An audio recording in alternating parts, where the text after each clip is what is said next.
नमस्कार, आपण पाहताय महाराष्ट्र विजय न्यूज चॅनल। वंचित बहुजन आघाडी प्रणित मातंग समाजाच्या वतीने अनुसूचित जाती व जमाती अ ब क ड आरक्षणाबाबत सुप्रीम कोर्टाने दिलेल्या निर्णयाविषयी मातंग समाजामध्ये जे समज व गैरसमज झालेले आहेत, या विषयावर वंचित बहुजन आघाडी पूर्णकालीन प्रचारक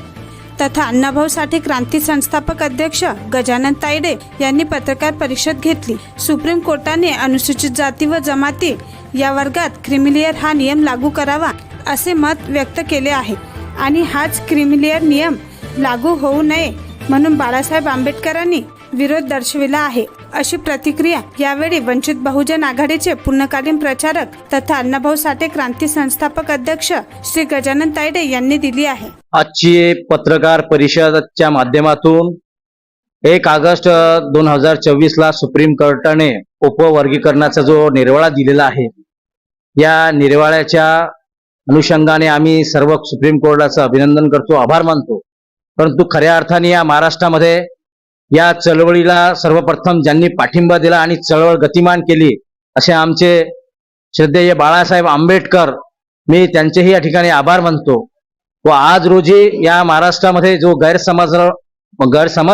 श्रद्धेय बाळासाहेब आंबेडकरांच्या प्रति काही कार्यकर्ते राष्ट्रवादी काँग्रेस, भाजप आणि शिवसेनेच्या काही आमचेच समाजातील काही बांधव ज्या पद्धतीने गैरसमज पसरवण्याचा प्रयत्न करत आहेत, मी त्यांना सांगू इच्छितो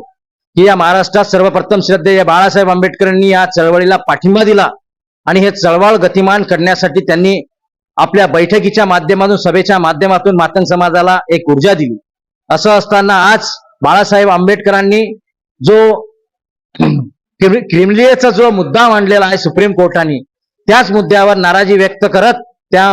मुद्द्याच्या विरोधात क्रिमिलेअर लागू नाही झालं पाहिजेत यासाठी बाळासाहेब त्या मुद्द्याच्या विरोधात आहेत।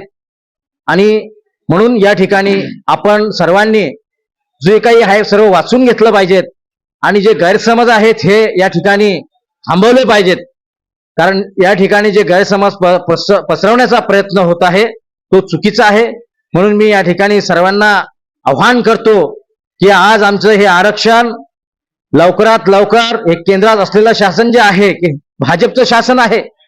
हा जो निर्णय आहे, हे जे काही अबकडाचे वर्गीकरणाचा जो मागणी आहे ते सुप्रीम कोर्टाने पूर्ण केलेली आहे, हे सरकारने नाही। तर म्हणून सरकारला जर एवढा जर समाजाविषयी या 59 जातीविषयी पुळका आहे, तर आज केंद्रात व राज्यात भाजपचं सरकार आहे, त्यांनी निर्णय घेऊन अबकड आरक्षणाची त्वरित आयोग नेमून आयोगाच्या माध्यमातून हे अबकड आरक्षणाचा राज्याला लागू करण्यात यावं। तसेच आज रोजी या आरक्षणाच्या चळवळीत ज्या मातंग समाजाचे अनेक परिवार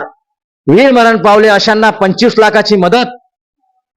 व त्या परिवारातील एक सदस्य हा शासन सेवेत घ्यावा अशी मागणी आज मी केंद्रात व राज्यात असलेल्या भाजपला सरकारला करतो। जर खरंच तुम्ही त्यांची भूमिका न्याय द्यायची असेल तर हे करतील।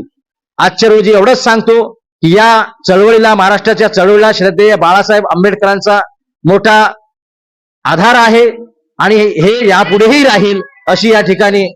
व्यक्त करतो।